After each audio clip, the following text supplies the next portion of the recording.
So this is the Napoleon Element 36. It's their new electric model 36-inch fireplace. I've got the lights off in here so you can really see the flame, though you don't need the lights off. It's pretty bright without, but I wanted to show a good display. I'll kick the light on here in a minute just so you can see the whole thing. They've got that new flame in it that I like a lot better than the old track style flame. This flame comes, you see this in some of the Amante products. It's mostly just Amante actually, but it's a really nice looking flame. You can adjust flame down, as you can see. It does come with a remote control. On high there. It has a top down light, and you can see it changes. The top down light just lights up the log set, so you can change that color, or you can turn it all the way to like a silhouette like that, which is kind of cool. It also has a burner underneath light, so you can see as I'm just clicking the button here, if you watch the burner pan underneath, it glows. Maybe if we turn off that top down light, maybe we can't turn off that top down light. I guess you can't, but you can adjust that burner light underneath. I like this pretty good. The overall, it of course has a heater in it like all the electrics. You know, you can turn on the space heater style heat on it, which is great. Overall it's pretty good. What I do like is the size. It does look like it's pretty close to an actual 36-inch gas fireplace. I'm going to turn on the lights here. We're in my showroom here.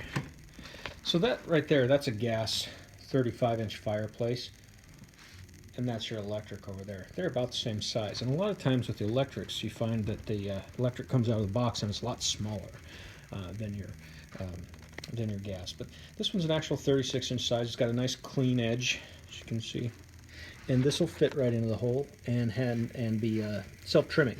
So you can just fit it right over the top of the sheetrock. Super easy to install. Basically frame your opening to the rough size, put an outlet in the back of it with a 15-amp dedicated breaker, plug it in, slide it in the hole, and there's a couple of screw points. When you take the glass off the front, you can see right there, it's a little tab that you drive a screw into, and that'll screw into the 2x4 next to it and secure it in the wall. So pretty good. This is a very cost-effective electric unit, and it looks good. The things that I would probably change if I had my way, or if I sell you one, I might offer it.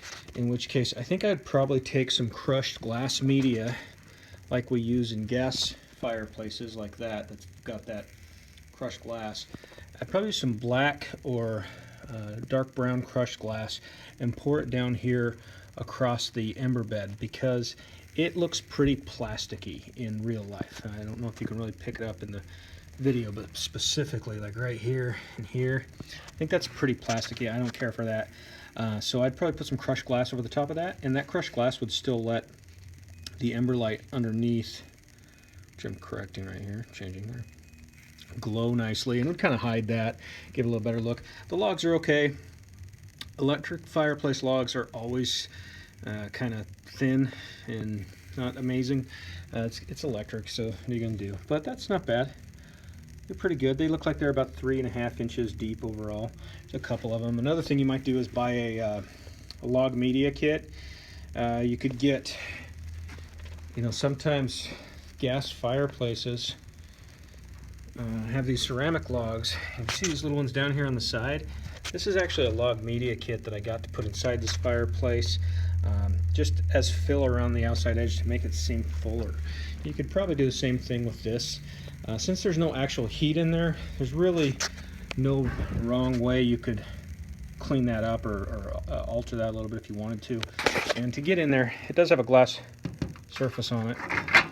There's a little access panel that just pivots up, a couple of screws, and the glass panel comes out. This also comes with a faux brick liner that goes right here on the side. It's just a black plastic kind of pressed brick design that'll kind of cover over the side there, and it'll hide your screws after you install it. But I haven't put it in because it's all just kind of here out of the box on my floor. I'm going to put it back in the box in a few minutes.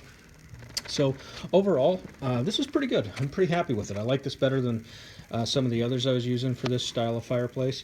That's the flame I like. That is the best flame on the market, just short of the actual Omni-Mist style flames that use water vapor.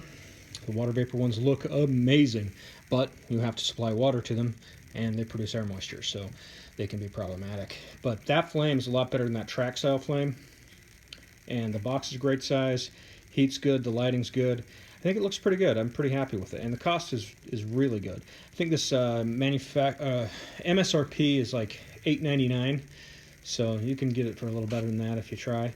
And that's pretty good, because a lot of times you see these things around $700-800.